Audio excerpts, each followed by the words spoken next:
My name is Josephine Harper. I'm 34 years old, and 18 months ago, I did something I never thought I would have the courage to do. I packed every piece of my life into a small rented moving trailer and drove 2,300 miles from Cleveland, Ohio, all the way to Seattle, Washington. I told no one in my family, not my mother, not my younger sister, not a single cousin or aunt. I simply left. I kept the same phone number I'd had since college. The line was still active. If anyone truly wanted to reach me, they could have. For 18 long months, not one of them did. No call on my birthday. No message on Thanksgiving. No Christmas greeting. Nothing. Until the day my sister showed up at my old apartment because she needed someone to watch her children for a long weekend. That was the moment everything exploded. Before I take you deeper into this story, if you're watching right now, please do me a favor and hit that like button, subscribe to the channel, and drop a comment telling me which city or state you're tuning in from. I read every single one. It means the world. Let me bring you back to a rainy Tuesday night in my mother's kitchen in Cleveland when I was only 15. My father had been gone for just 4 weeks after a sudden heart attack. The house still carried that heavy, stale smell of sympathy casseroles and the faint chemical bite of carpet cleaner that never quite masked the grief. My mother sat motionless on the living room couch in the same faded pink robe she'd worn for days. My little sister, Sophia, was 11 at the time. She stood in the kitchen doorway, her small hands twisting the hem of her shirt, her stomach rumbling loud enough for both of us to hear. "Mom, I'm really hungry," Sophia whispered, her voice trembling. My mother didn't even glance up from the dark television screen. She just stared straight ahead like the world had stopped turning. Sophia tried again, softer this time. "Mommy?" "Nothing." I opened the pantry with shaking hands. The only thing I could find was a box of cheap spaghetti and a jar of plain marinara sauce. I had never cooked a full meal by myself before.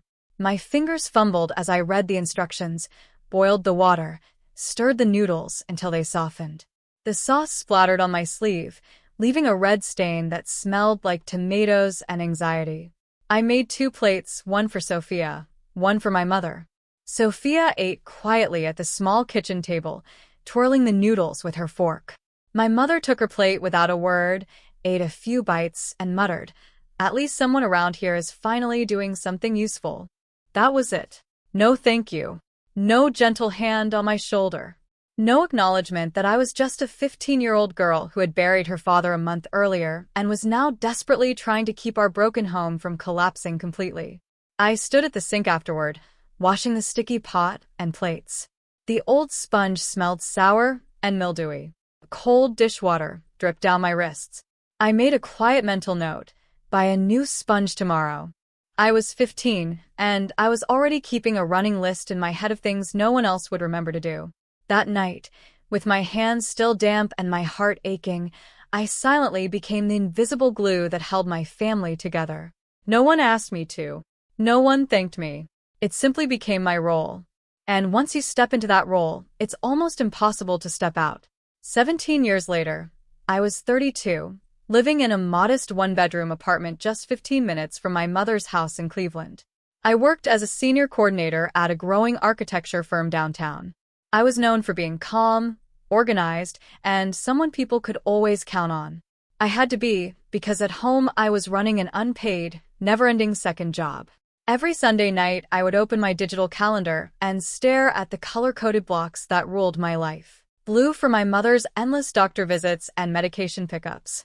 Green for picking up Sophia's 3 children from school or activities. Yellow for weekend childcare so my sister and her husband could have their couple time.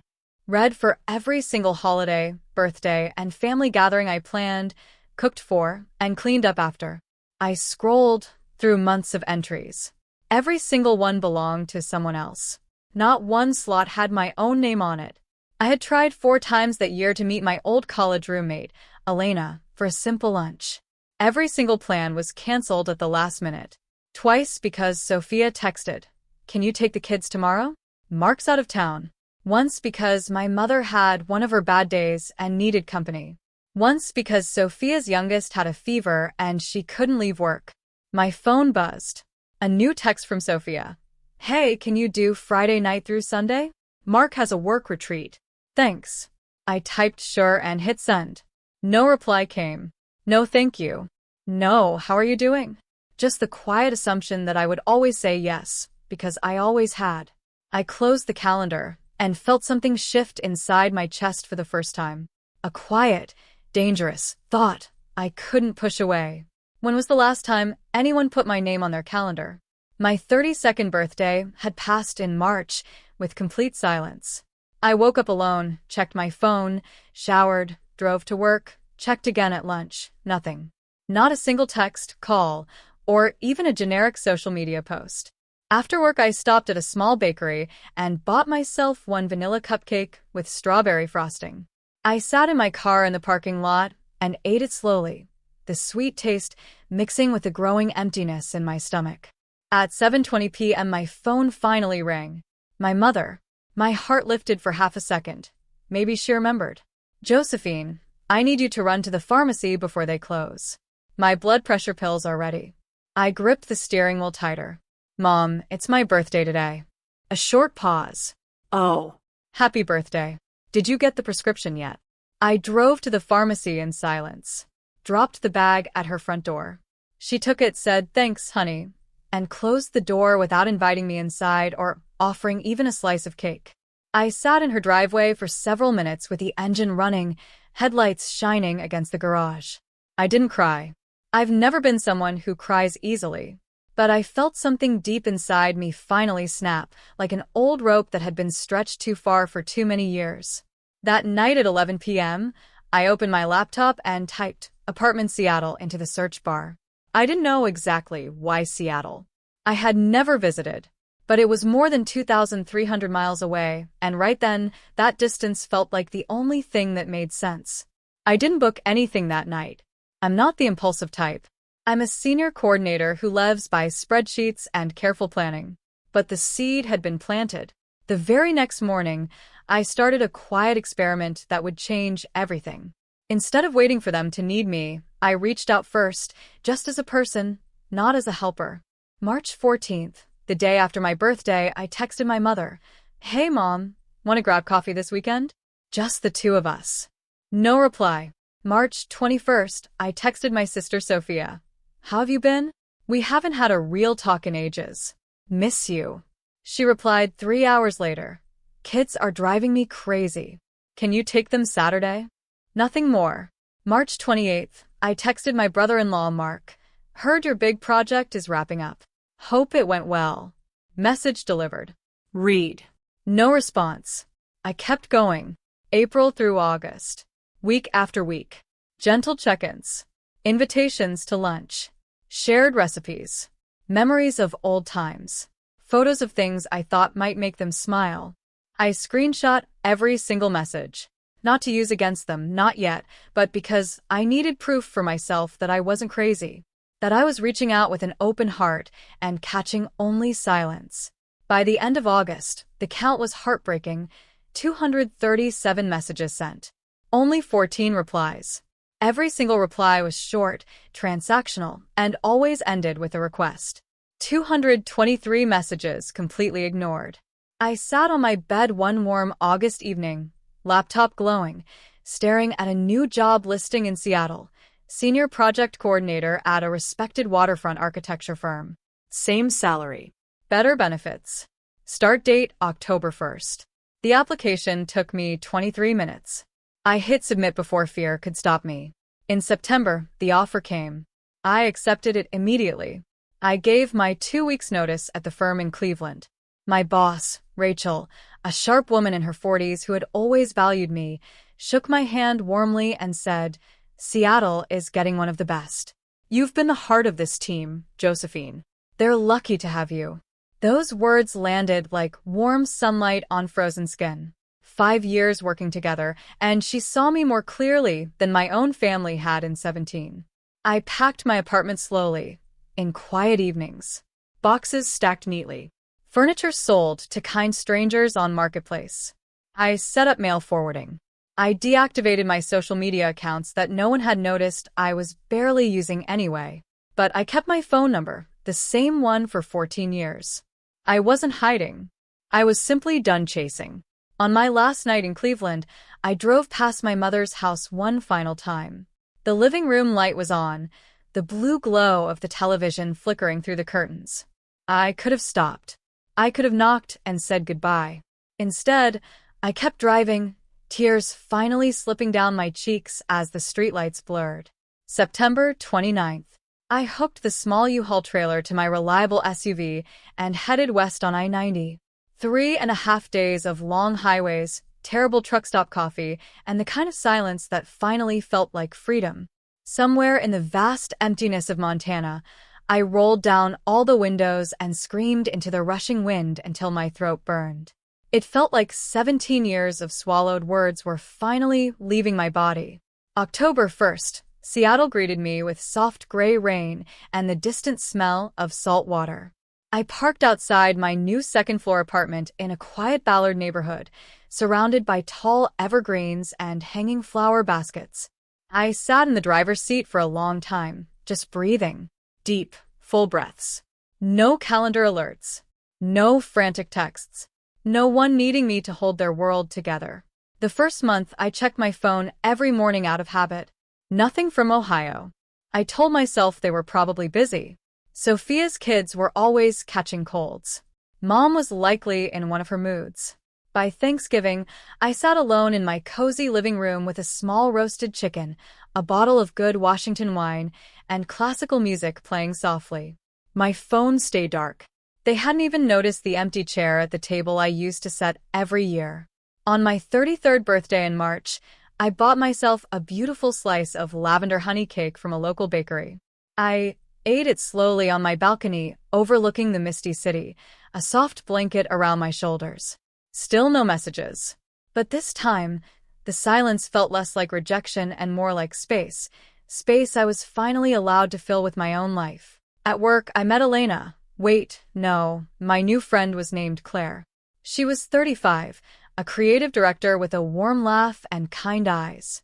In my third week, she stopped at my desk and asked, "How was your weekend, Josephine?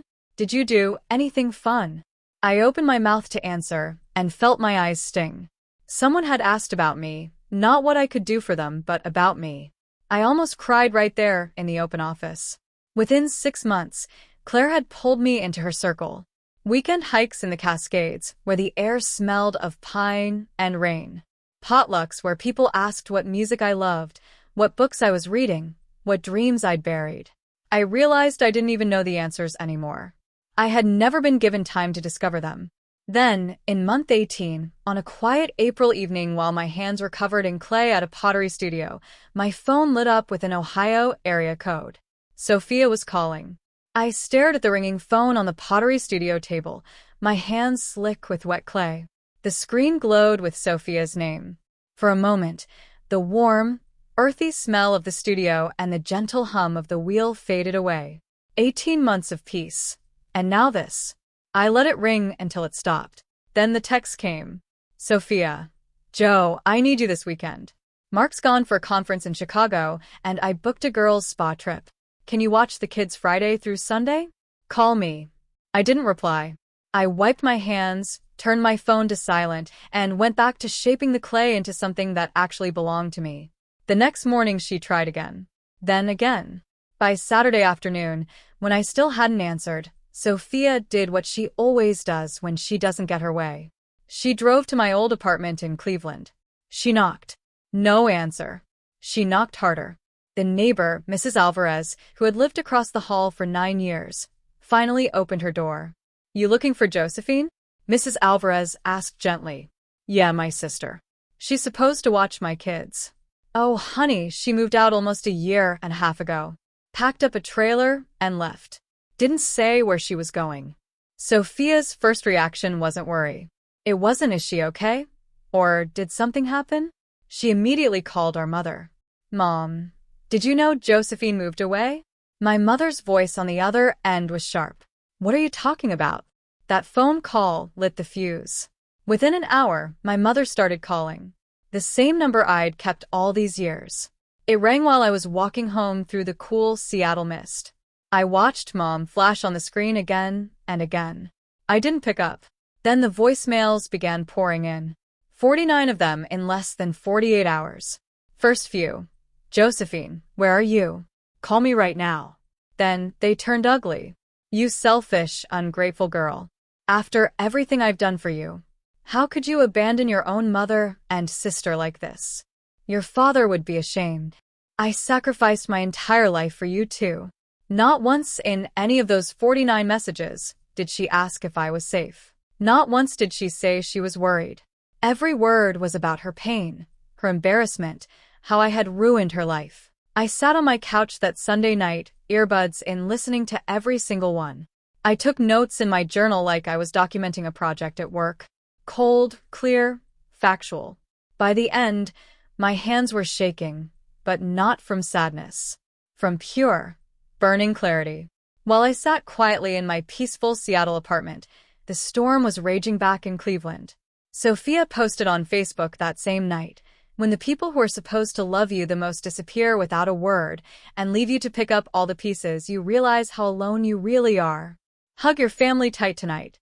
Some of us don't have that anymore. Dozens of hearts, crying emojis, and comments poured in. You're such a strong mom. How could she do that to your kids? No one asked for my side. My Aunt Lydia, the only family member who had occasionally checked on me over the years, called me from her home in Chicago. They're not worried about you, Josephine, she said softly. They're furious they lost their free help. I always told your mother she was using you like an employee, not a daughter.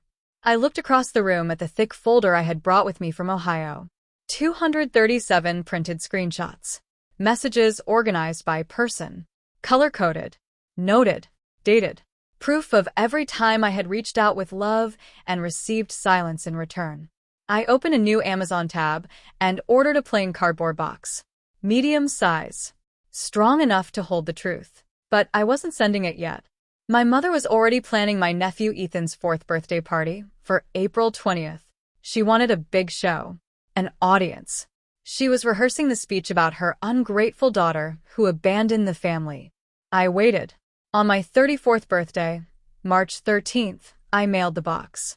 Priority mail. It would arrive right before the party. Inside, the folder. On top, one single white sheet in my clean handwriting. I reached out 237 times. Here is every message. Not one of you reached back. No anger. No insults. Just the truth. I handed the box to the postal clerk in Seattle. As the conveyor belt carried it away, I felt something heavy finally lift from my shoulders. Back in Cleveland, on April 20th, the party was in full swing. Balloons. Dinosaur cake. Family and friends filling my mother's living room. My mother stood in the center, ready to give her big victim speech. Then someone noticed the box on the hallway table with the Seattle return address. My mother opened it in front of everyone. My mother, Eleanor Harper, picked up the box with a proud little smile, thinking it was probably a birthday gift for Ethan from some distant relative. She slid her long red nails under the tape in front of the entire room, 23 people watching. She read the top sheet out loud, her voice ringing with dramatic flair at first. I reached out 237 times. Here is every message. The smile froze on her face. She opened the folder. The pages were perfectly organized with colored tabs, blue for Mom, pink for Sophia, green for Mark. Every ignored text printed in black and white. Highlighted. Dated. Noted in my neat handwriting. No reply. Read. Ignored. Asked for help instead of answering. The room went deathly quiet except for the sound of Ethan giggling in the background, completely unaware. My mother's hands started trembling as she flipped through her section. 89 messages. Sophia leaned over and snatched the pink tab, her section. 94 messages. Mark's was smaller, 54, but everyone seen and unanswered. Mrs. Alvarez, our longtime neighbor who had watched me mow the lawn for years, spoke first, her voice calm but cutting. Eleanor, she texted you 89 times? And you never answered once. My mother's face drained of color. This doesn't mean anything. Josephine has always been dramatic. She wasn't asking you for anything, Mrs. Alvarez continued flatly. She was just trying to talk to her own mother. Sophia's face turned bright red as she read her own ignored messages. The ones where I asked about her day, offered to meet for sister coffee, sent photos of things that reminded me of her. All ignored. Mark stood by the sliding door, staring at his section like it was evidence in a trial. His own father, Richard, took the pages from him and read silently. The disappointment on Richard's face was visible from across the room. One by one, people started leaving. The pastor and his wife excused themselves quietly. Sophia's mommy group friends suddenly remembered other plans. The party deflated like a punctured balloon. Balloons still floated, but the joy was gone. The moment the last guest left, the real storm broke. Eleanor turned on Sophia. "This is your fault. You live 15 minutes away, and you never checked on your sister?" Sophia exploded right back. "My fault? You're her mother. You live right down the street, and you didn't notice she was gone for 18 months? You just kept letting her do everything." Mark's father, Richard, looked at his son with quiet disgust. "You saw all these messages, son? You read them and chose to ignore your sister-in-law every single time." The blame bounced like a pinball. Eleanor blamed Sophia. Sophia blamed Eleanor. Mark tried to stay quiet, but his father kept pressing. Sophia and Mark started arguing in front of the kids. Ethan began crying. The house that I had kept together for 17 years was finally cracking wide open, and I wasn't even there to hold it together. Back in Seattle, I was sitting on my couch with Claire, sharing a bottle of Pinot Noir and watching the rain streak down the windows. My phone started exploding with Ohio numbers. Eleanor. Sophia. Eleanor again. Sophia. Mark. I let them all go to voicemail. Claire noticed, but only squeezed my hand gently. "Family stuff?" she asked softly. "Yeah," I whispered. "Old life trying to pull me back." I listened to the voicemails later that night. Eleanor's voice was shaking with rage. "How dare you humiliate me in my own home on your nephew's birthday? Everyone saw it. You made me look like a monster." Sophia was crying angrily. "The kids keep asking where Aunt Jo is. Mark's parents aren't even speaking to us properly now. Are you happy? Is this what you wanted?" Not one of them asked if I was safe. Not one said they missed the real me. But then, 2 days later, something different arrived. Mark sent a single text, separate from the group chaos. "Josephine, I'm sorry. I saw every message. I have no excuse. I should have been better. I see now how much we took you for granted."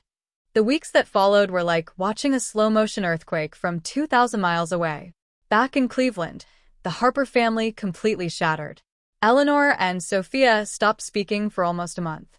Their arguments became legendary in the small neighborhood.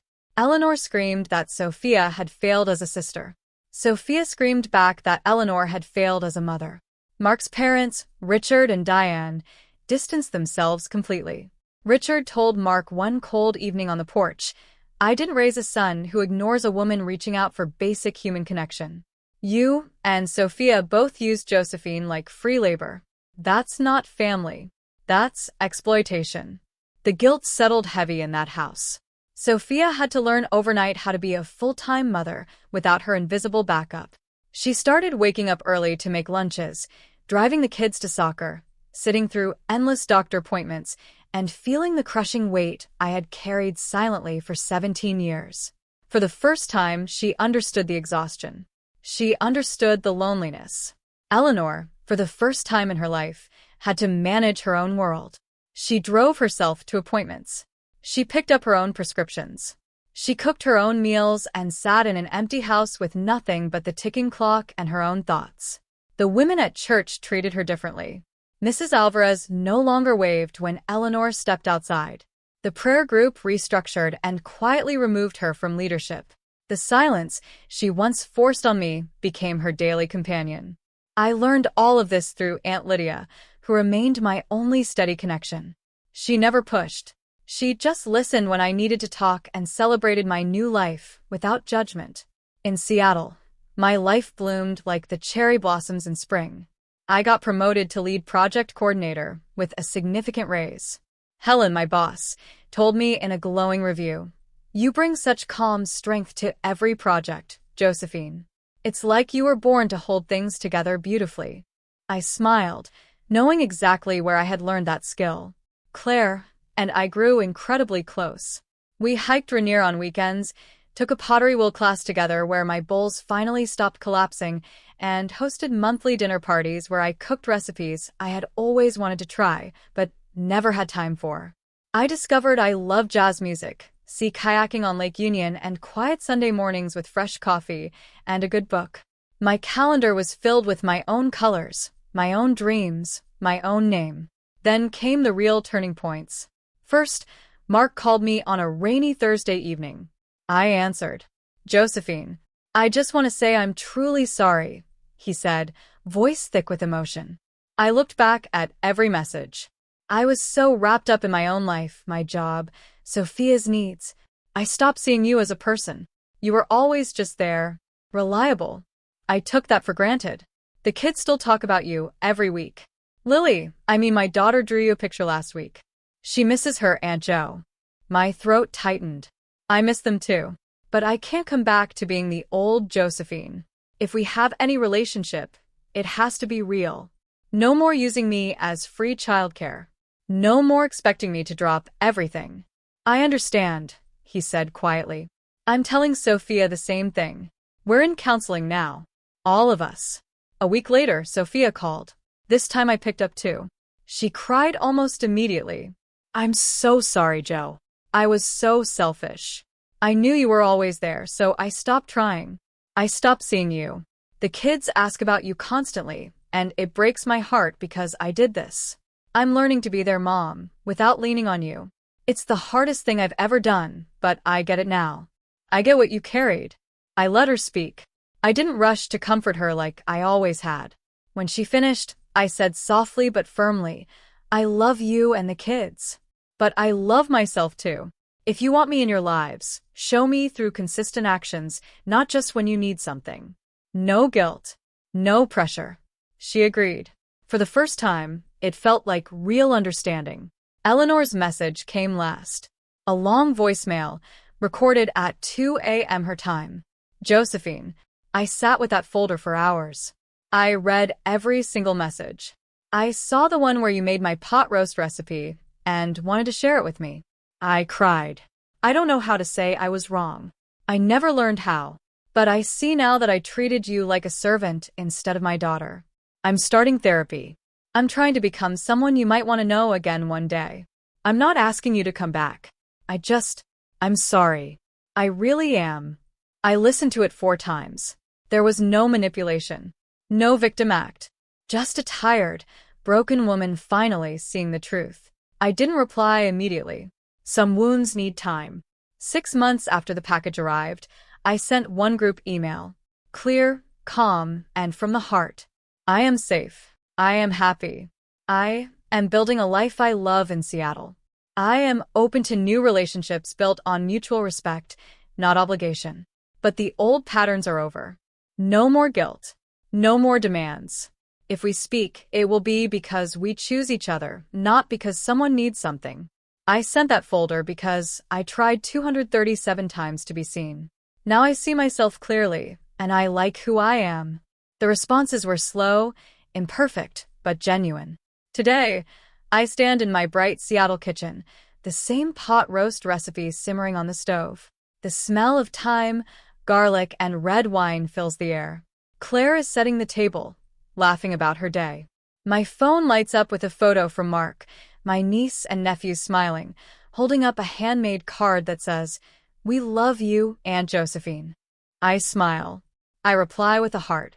I didn't send the package for revenge. I sent it for truth. I didn't want to destroy them. I wanted them to finally see what they had lost, and what I had gained by walking away. To every woman listening who is the family glue, the unpaid therapist, the always available helper, your worth is not in how much you do for others. You are allowed to choose yourself. You are allowed to leave. You are allowed to become the main character in your own story. I'm Josephine Harper. I'm 34 years old.